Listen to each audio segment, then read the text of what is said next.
It's amazing. Younger women don't like that too. What happens to a woman's body? Yeah, I think it's very. I think more men need to be more understanding to this because I guess when we see women as moody or going through changes of, well, basically, I guess that's what the moodiness means. It is. It definitely. So how does it feel when you're going through a change? Obviously, I know the answer to this, but you're going through some changes, whatever it may be. And the guy's like, hey, how you doing? Good looking. Isn't that just the worst time? Or No, not really. the approach is just like, really, bro? Like, do you know what I'm dealing with right now? Yeah, you can't get into all that. I mean, that's how y'all get your strength. I can Right. imagine. You know what I'm saying? But I think we just have. I feel that we need to be a little more understanding. But then we are afraid to be understanding because then that may make us weak. You know? Maybe understanding may be to a part where it's just like, oh boy, like now I'm understanding it. You trying to play me for this shit, you know? Could be, because also when you're not close to that age, you kind of can't fathom it happening. So Right. you don't know because you're not in it, or you're not around people that are going through it. Is it safe to, is age evil? I guess it's how you make it. I mean, you can't stop aging. I mean, you can try to stop some of the looks of aging, which a lot of women do. They'll go, for injectables and facelifts and this and that. But ultimately, you can't stop it. There's no fountain of youth. If there was one, somebody'd be a billionaire already.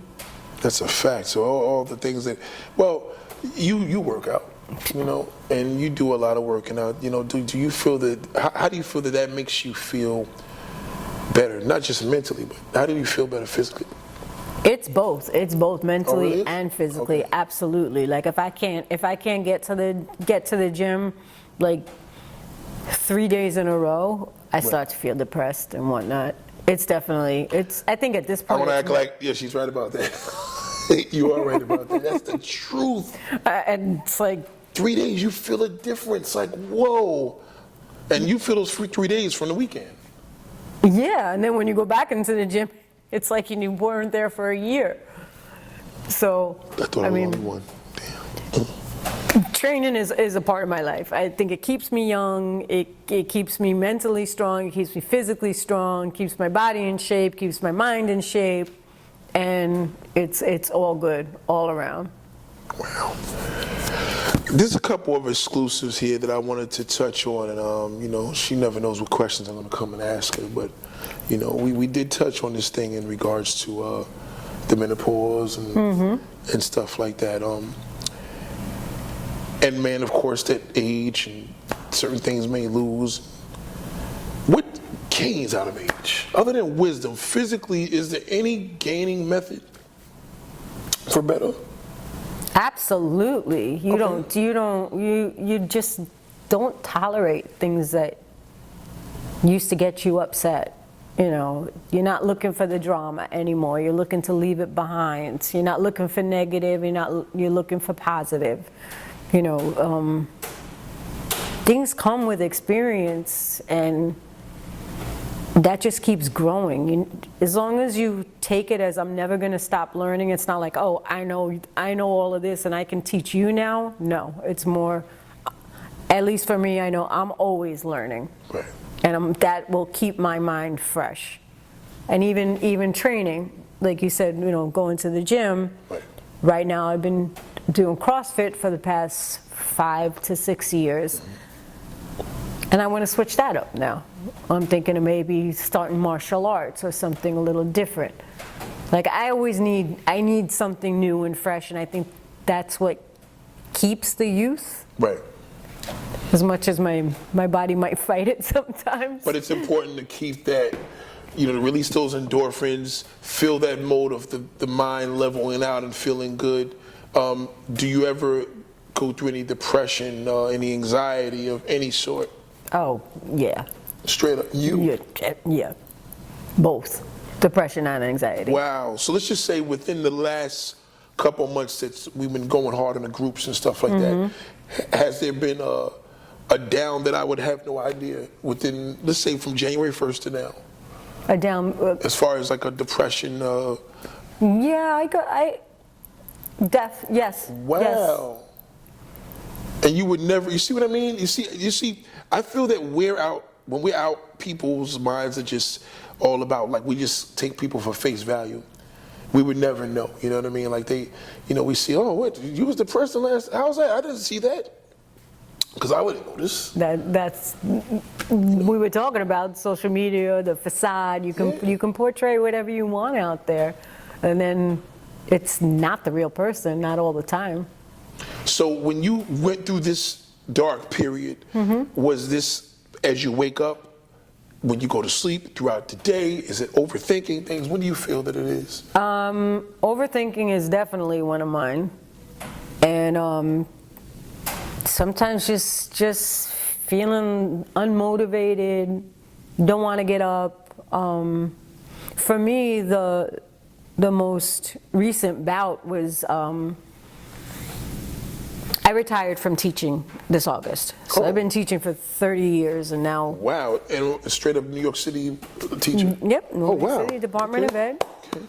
And now I'm still working in a capacity, but I'm an independent provider. I work with deaf and hard of hearing students. So now I'm more like a private, not a tutor. It's considered like a sort of therapy type where I help them with their work, make sure they understand vocabulary, but it's different because now I'm not in the school system. Right. I don't have to punch in. I don't have to talk to a payroll secretary. So it's nice. It's empowering. It still keeps me doing what I'm doing. But one thing that a lot of people don't understand about retirement, at least from teaching, I'm not sure about other sectors, but from what I've heard, it's similar, is you go for these consultations, you go for these meetings, they tell you this, they tell you an approximate amount, and then all of a sudden you get to that point and boom, nothing happens like it's supposed to. So I went for a good, from the end of August to the end of January, with basically no pension. Really? Only the salary from the private students that I'm working with.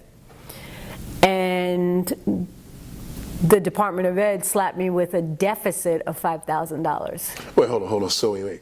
So it's a deficit of $5,000, but you owe me. They're saying it was their mistake. They didn't take out proper money from retroactive lump sums. Right. And so here I am, like, yes, I'm retired. I open a letter and it says you owe us. It was something like $4,800. What a great introduction to retirement. Yeah. Goddamn. So right off the bat, I was at a loss.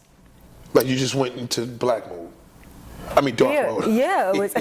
Black mode would be like, motherfucker, you got some bullshit. Y'all don't pay for this shit. I did that too. You did that too. So you didn't went into black and dark mode. God damn. White woman crazy's pretty White bad woman too. flips out on some black shit. It was. News at 11. I mean, I'd call them up and they would read the letter to me. I'm like, listen, I've been teaching for 30 years. I'm not illiterate. I don't need you to read this to me. So I went down to Water Street.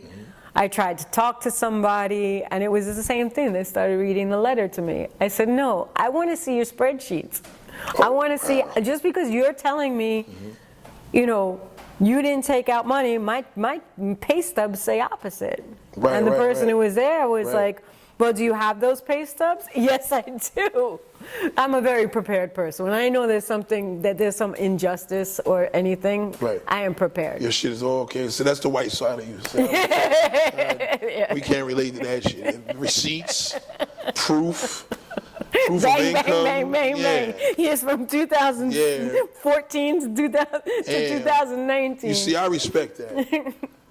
And still, it was their word against mine. There was nothing I could say. I had I had to come up with the money. Oh man. I had to borrow from my own, we don't have Annuity? 401ks, we have 403bs. 403 people. So the same thing, it's Same thing. It's This is different. it's for savings, basically. So I had to borrow from myself to pay back myself so I can get my pension. So in order to get your pension, you had to pay this deficit. Yep. Otherwise, I wasn't getting. It was like Now, extortion. It They was still gave you terrible. retro though, right? For all the months. I got it. Okay. I got it. Thank goodness. Well, that Yes. that could pretty much brighten up the day. Yeah, brightened up for a Shit. lot of things. I know that smile just went from. My hair was black before that. No, I'm only kidding. Wow. So I had a happy ending. Yes, thank goodness. So you got through it. I got through it, but it sucked. I wasn't even taking in enough money to pay my mortgage. What did you learn from that?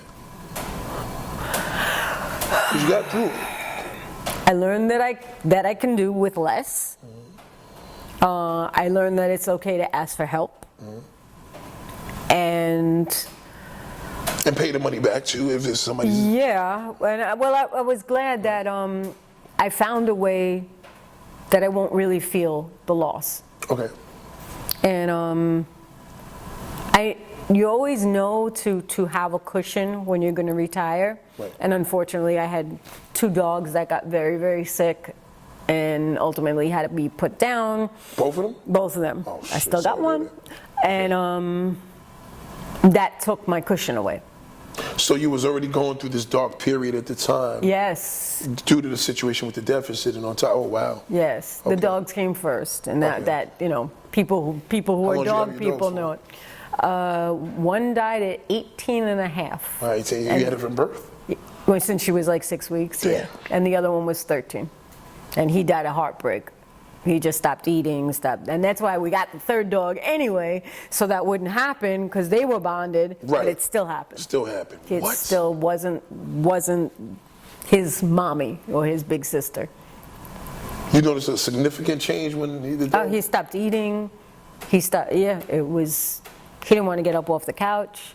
It was. Oh, wow. It was like a husband. You know, when they say older couples, sometimes when you're elderly, Mm-hmm. Right. one spouse dies and the other one dies. Right. It was like that. It was terrible. Oh, And to watch him, like go downhill was devastating. I think there's some significance from that. You know what I mean? Yeah.